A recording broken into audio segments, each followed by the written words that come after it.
everyone! Nandito tayo ngayon sa probinsya ko, ang Municipality of Infanta, Quezon.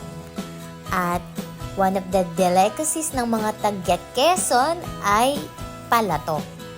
Ito ang tawag namin dito is palatok. Pero kung sa ibang lugar o ibang probinsya, ang tawag dito ay minatamis na bilo-bilo. Ayan nga po yung mga sangkap na ginagamit namin.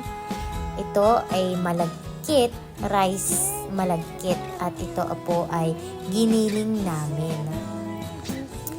Pagkagiling, nag-prepare kami ng mga sangkap na gagamitin. Unang-una yung coconut, syempre, yung gata, yung saba, langka, ube, asukal.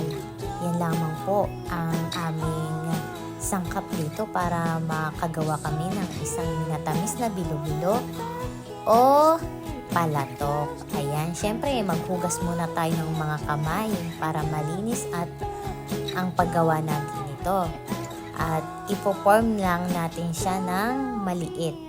Ayan, kukuha lang tayo ng small amount, then ibilo-bilo lang natin siya sa ating kamay. Yan. At lagay natin to sa malinis na dahon ng saging para hindi siya magdikit-dikit.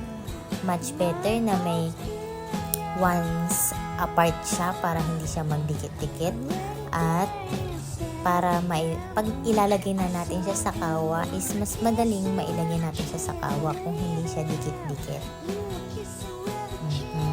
Yun na nga po yun.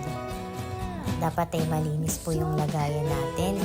Punasan po muna natin yung dahon ng saging para malinis po natin siyang mailagay sa kawa. Ayan po, dahan-dahan na po binibilo ang ating gawain. At yan na nga po, nag-timelapse na nga po ko kasi sobrang dami ng ginawa namin for today. At i-online selling namin yan at ilalako sa mga kalapit barangay namin. Isang plastic po niyan is 40 pesos lang po para sa mga kapitbahay namin. Yan po ay ginawa naming merienda for today.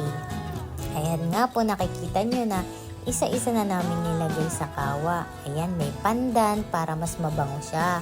May saging, may langka, may ube, may gabi, may asukal, may coconut na po dyan. Nandyan, mas mainam po na dyan natin ilagay sa kahoy para mas masarap at mas mabango yung ating palatok.